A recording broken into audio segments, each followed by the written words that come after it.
Hi, everyone. I'm here to talk to you for a minute about the market maps that we do here at Legal Tech Hub because we are going to do a refresh of a lot of them. You may have seen them going around LinkedIn or you've seen them in your inbox in a newsletter.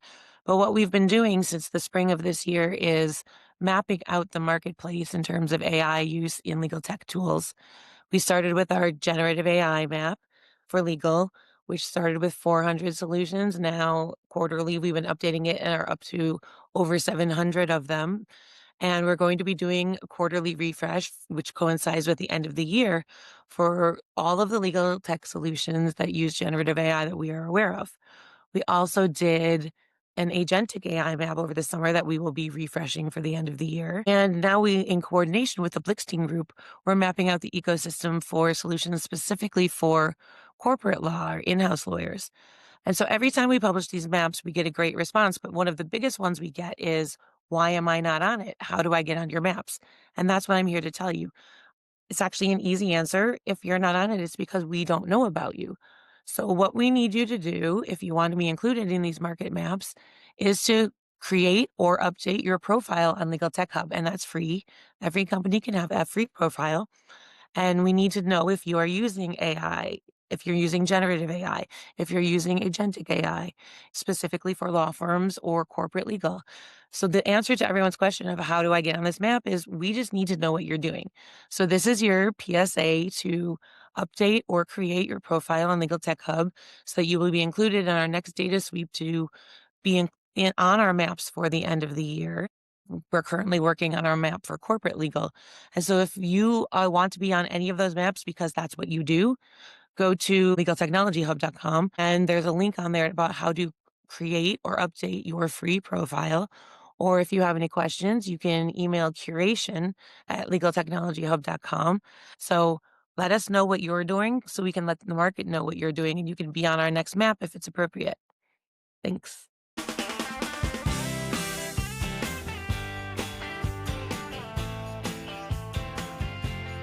Welcome to the Geek in Review, the podcast focused on innovative and creative ideas in the legal industry.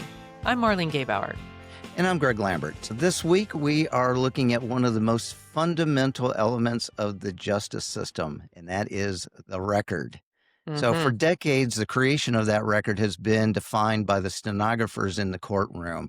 But facing just a massive labor shortage and explosion on the generative AI scene, that model is going under a seismic shift. And we are joined today by two leaders from Verbit, a company that has rapidly grown into a $2 billion unicorn by combining AI with human intelligence to transcribe the world's voice data. Verbit is now making an aggressive push into the legal vertical, aiming to modernize everything from depositions to courtroom proceedings. And we have with us today JP Sun, who is Verbit's chief legal officer.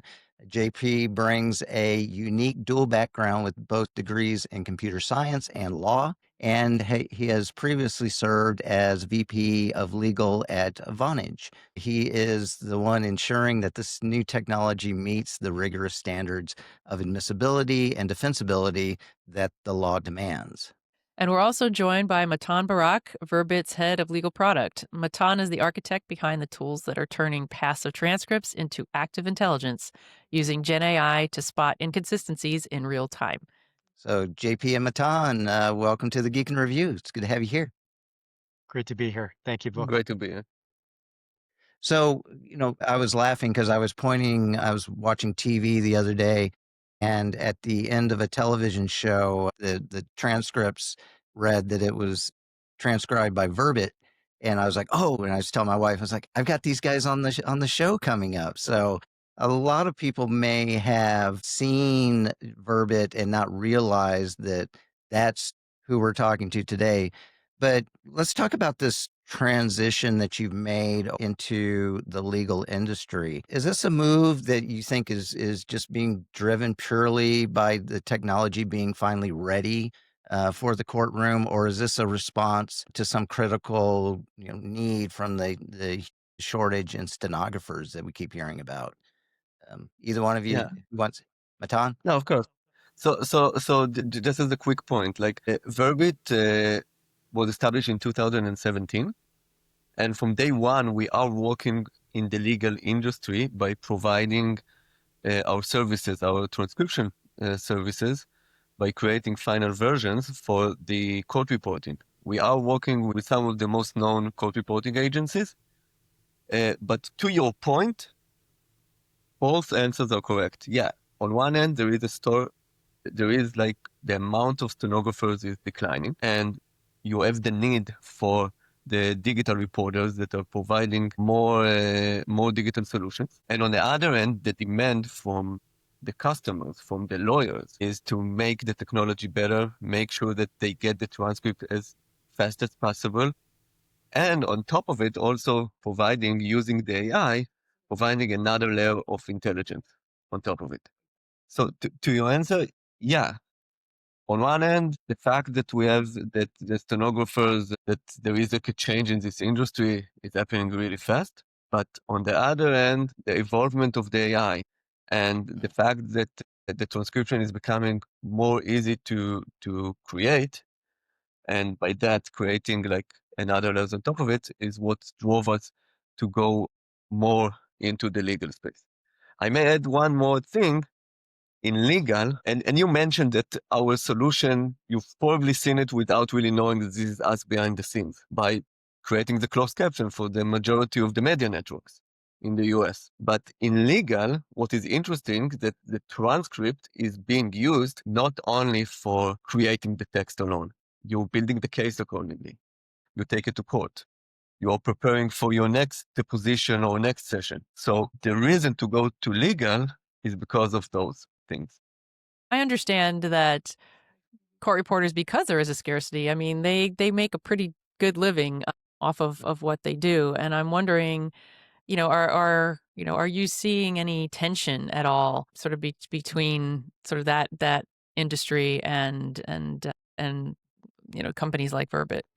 Sure. So there's always going to be a tension when you have advances in technology and new ways of doing things between digital and steno reporting. Both of these need to be certified. And these are done by court reporting agencies. And just for clarity, Verbit is we're not a court reporting agency. There are other companies that provide technology and they're vertically integrated.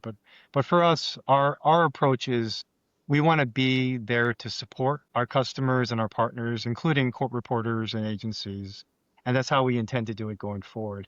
So the analogy I would use is you have photographers, they use different methods and technology, but we're here to provide that technological solution so they can do their job better, more effectively, better outcomes. For example, that even in the last year, we've released a version of our solution that's in real time. So whereas before you would have court reporters, they would have to take, if they wanted to provide this real time sort of transcript to their client law firms, it would all be manual. We're doing that today with technology. We're not providing that directly, but it's so the court reporters now they have a easy way to edit that in real time and deliver this more accurate, more effective transcript to their client, their law firm clients in real time. So let me back up, JP, just a second here and ask kind of a much more general question. So if I'm a litigator at a law firm, what is going to be my need that I would reach out to Verbit to help me solve? So today, there's a few answers to that. So you're going to continue to work with the court reporting agencies, and Verbit would provide that solution, that technological solution, that support. We also do have a solution for law firms directly. We call that legal advisor, and we can get into that in a bit. And that's sort of that Gen AI type of solution that Marlene was referring to. So this would be not a replacement for that official transcript. This is more of a real-time support for the lawyer to use or for the lawyer's colleagues to use in real time to surface insights. So in this case, that real-time transcript, it's a means to an end. It's not the official transcript, but it's so that, and we can talk about inconsistencies or tracking progress against a deposition in real time, smart querying, developing timelines, all of these things that today lawyers do manually, we using our technology, using that legacy expertise in creating this most accurate transcript, now you have that great input from the transcription side, driving insights so the lawyers can use that directly in real time. But just to be clear, it's a related but distinct solution from these official transcripts. To continue what JP said, at the end, we are not looking at the list of features that we have and try to address them to the persona that's going to use our solution.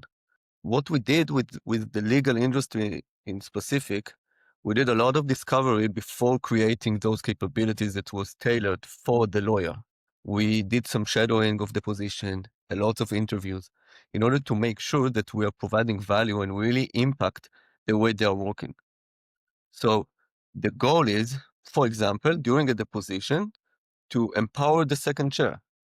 So we actually, part of the work that they are doing, we are creating in AI, making sure that they will concentrate on what is important in real time during the deposition and not on finding the relevant document at a specific time, or making sure that you are not missing an inconsistency that is happening. So all of those work is created in order to give those personas like superpowers. So, for example, one of our customers just told us that he doesn't want to go to a new deposition without Verbit on his side, on his shoulder, just because now he can concentrate and make sure that what is prepared for is there. And we can elaborate more on the special capabilities that we provide and how we are doing it. But the main thing is that you will have like a virtual second chair that is helping the associate, the lead attorney, and all of the people in the legal team. Nice. I'm curious if you've ever experienced any type of pushback from, either firms or the court, saying that, is the digital record as defensible as the stenographer's record? So not to my knowledge, and it makes sense that you wouldn't. To Let's dive a little deeper into that. So, we talk a lot of AI on the show, probably more than we need to, but it's fun for us. But one of Verbit's philosophies is the human in the loop, and you have a network, from what I'm understanding, of over 35,000 transcribers. So, Matan, let me direct this to you. In an era where everyone is claiming that their AI is, 99% accurate, why would you still need a human layer? Why is that still necessary? And can you explain how the Captivate engine, which I think JP mentioned earlier, engine actually works in a live legal setting? Yeah. So first of all, in one word, it's accuracy. 99%. In some cases, 99 is just a number, but the 1% might be the one crucial word that defines if you are finding the right insight or not. So, Might be the difference between will and will not. for example, and this is critical, especially in legal proceedings, the human aspect can help in addressing from 99 to 100. So we have those capabilities. As JP mentioned, we have a solution called Capture that allows you to real-time editing the transcript, making the name identification correct, the naming dearization, and everything is based on the automatic speech recognition solution, ASR, which called Captivate, which was trained for legal sessions. And like a legal team that is preparing for deposition, who is doing preparation, also our system is doing preparation.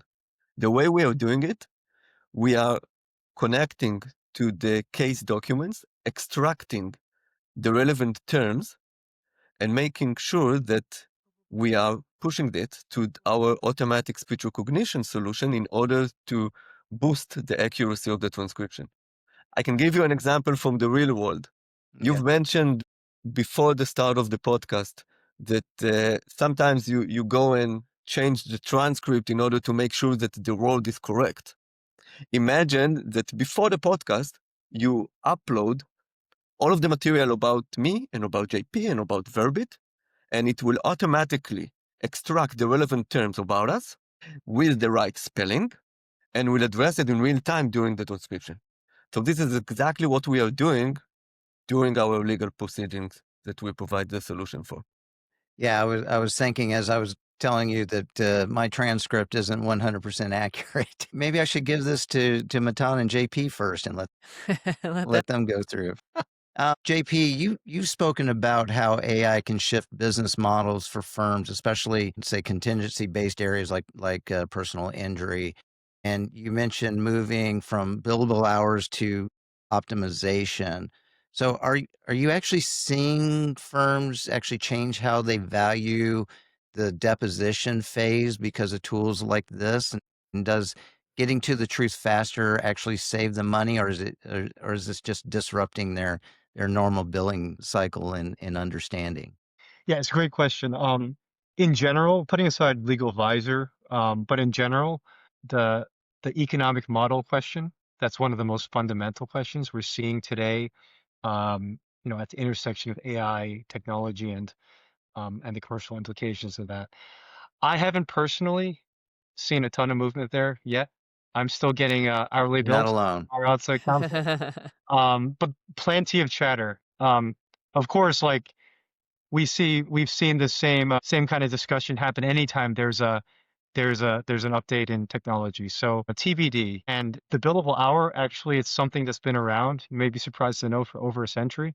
So not something that's going to easily go away. Either way, with respect to our particular solution, we don't view it as primarily being an efficiency play.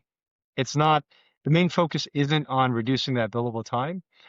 So just to kind of break it down, the kinds of thing we're doing, the kinds of things we're doing with Visor, maybe a couple of buckets there. So as mentioned, first, surfacing real actionable insights. So the inconsistencies, goals tracking. But as you can see, this is in real time. So the attorney's taking a deposition. So it's not going to really reduce billable time on those kinds of insights. What it does do is it increases that effectiveness. So what we're looking for is better positioning, better settlement posture, better case outcomes.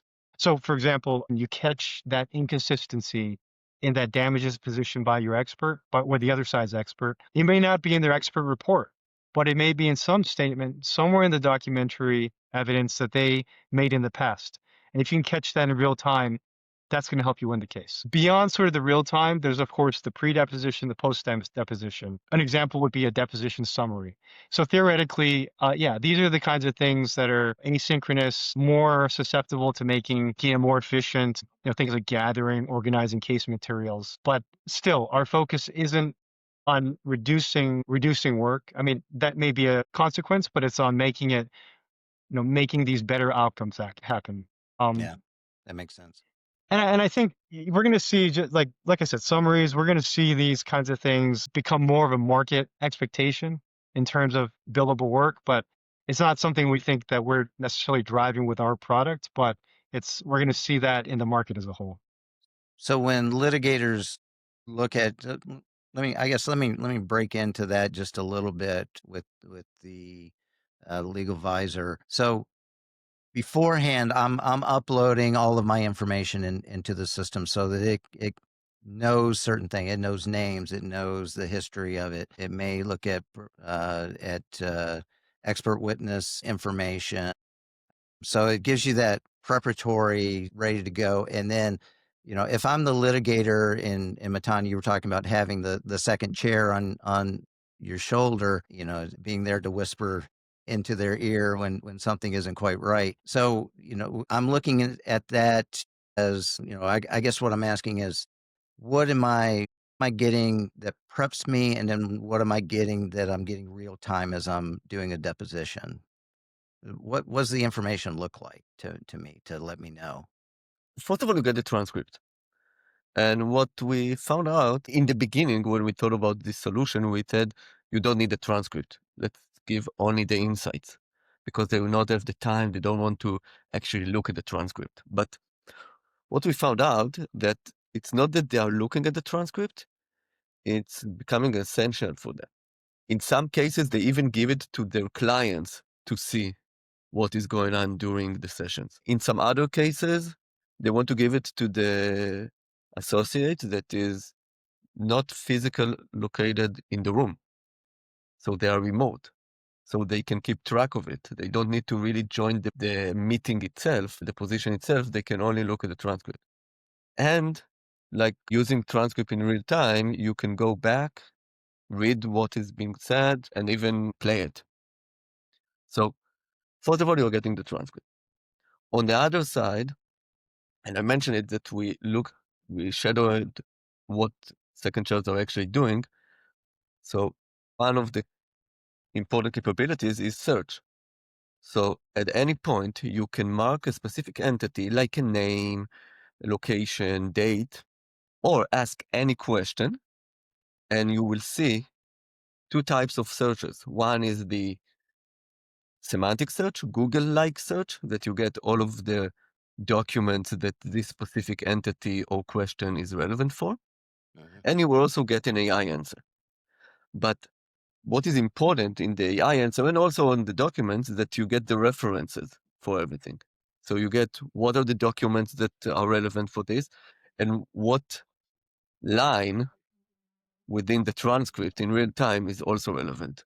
So think about it like it's not like a regular search or regular AI search, because we are taking case documents, the previous transcriptions that we have on the case that has been transcribed by Verbit, and the transcript that is being generated in real time, mixing all of them together in order to provide the answers.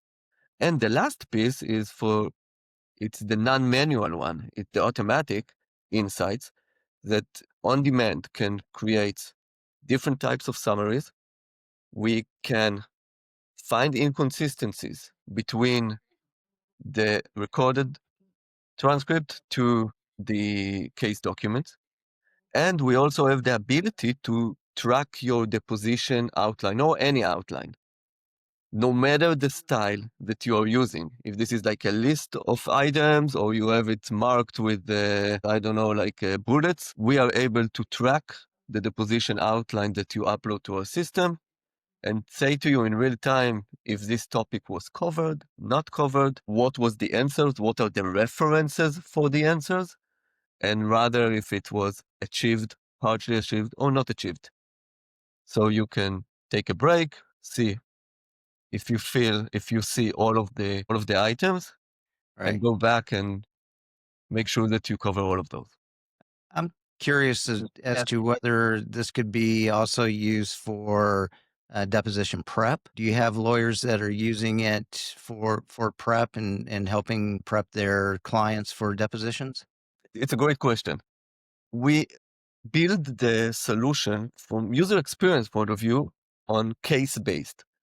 So you are able to upload or share the case documents in advance, but you can also upload any digital evidence and any transcript in advance. So you get all of those capabilities in real time, but in non-real time. So you can use all of those capabilities even before and after, by the way. We see that the after is also very important. Mock deposition, it's also a solution that can be used by our system. And we are working on making sure that you can use our technology not only during the deposition, but also before and after with some simulation capabilities and more advanced technologies that with the revolution of AI, we are actually able to accomplish. That makes sense. So I want to talk a little bit about data privacy. Now, I know Verbit acquired VTech, which gave access to millions of hours of captioned media content. So JP, you have your background at Vonage handling global data regulations. How do you leverage the massive data sets that are used to train legal models while, ensuring that a law firm's confidential client data doesn't leak back into any public model? Sure. We've heard about the risks of IP leakage coming from these foundational models. So just to kind of replay that risk, you could put in a question and answer, and then if you don't have the right settings, later someone else could ask something similar and then spit out the proprietary information. I think Right. we have an example of that with proprietary code that happened, I think, in the last year or two. For us, the answer is actually really simple. We categorically do not use client data to train these large language models. So nothing generative is being trained. We also ensure that whatever foundational models we are using, we have the right business or enterprise versions of that solution that also do not allow the downstream training. So there's zero possibility for this kind of IP leakage. And since Marlene, you mentioned media, we do serve, of course, several verticals, but those businesses are completely distinct. So, different data pipelines, different model training, different customer interfaces. So I'm curious on how, because it seems like media and legal are two very distinct industries. Are you finding any overlap in the two that may have known or may have caught you off guard? Well, the media is of course different, but the technology can be cut across. So we talked a bit about Captivate. That's a proprietary engine to kind of look at the specifics of that session or that context to say, oh, there's going to be special words in here that we want to bias.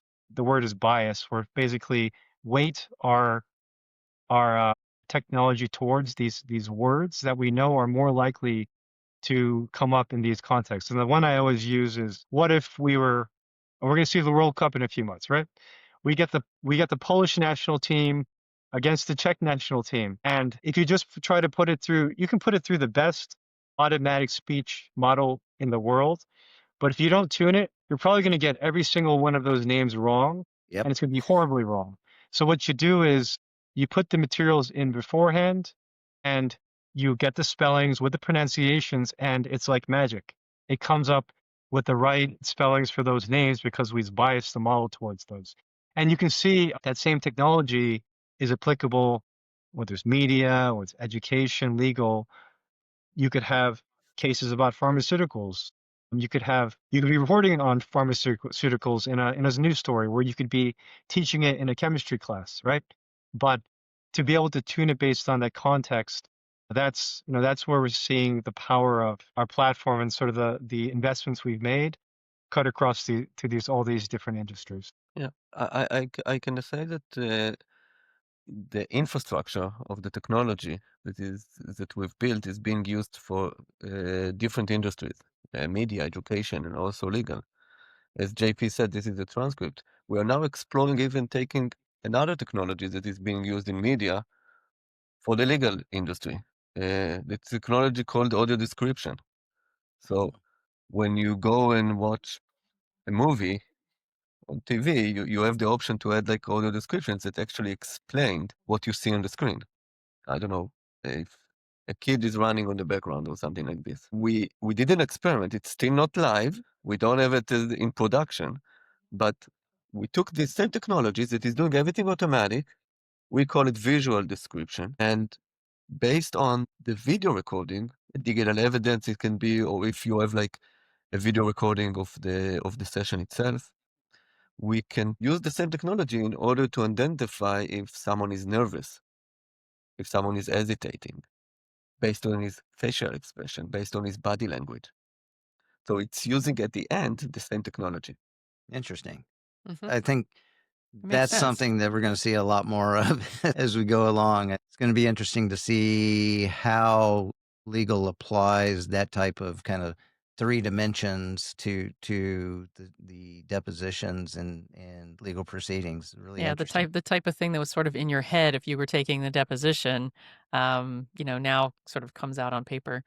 So, guys, before we get to our crystal ball question, we've been asking our guests to kind of share how they're gathering their insights and keeping up with what's transpiring in the industry and all the changes. So, Matan, let me start with you. What are some go-to resources that you use to help you keep up with things? I'm listening to a lot of podcasts. I don't know if you've Podcasts done are it. the best. Yeah, They are. We love them. of course. I'm going to the conferences, using the sessions. I'm reading some articles from the known people. But what keeps me updated, as I'm new to the legal tech industry, I think almost 2 years now, but relatively new to it. So one of the things that keeps me alerted is talking to lawyers, is talking to our customers, making sure that I can tell you we have not got talking to lawyers as an answer before. yeah, because for them personally, I'm very connected to the iTech industry, to the AI. I'm listening to lots of the new stuff, and I'm trying them on my own. So my recommendation is to try it on your own. Try the new Gemini 3, try to build with vibe coding, try to build an MCP, build an agent. I'm building things on my own, but addressing it to the legal persona, I need to know what are the legal persona pain points. So talking to the lawyers. Sounds like a good balance there. So JP, how about you? How do you keep up with things? Yeah, so I like to kind of break it down into three buckets. Safety/ethics would be one. Second would be what's the state of the art just generally, and of course industry adoption and legal tech. So on the first, mostly that's like sort of traditional, sort of general counsel stuff. So subscribe to there's various law firms have great blogs or sort of news lists. IAPP for privacy is a good one. So you kind of keep up to date on the AI Act, all the U.S. state developments, biometrics, all of that. On the state of the art, I think it's important to understand beyond legal because it's a much broader kind of space and the technologies cut across.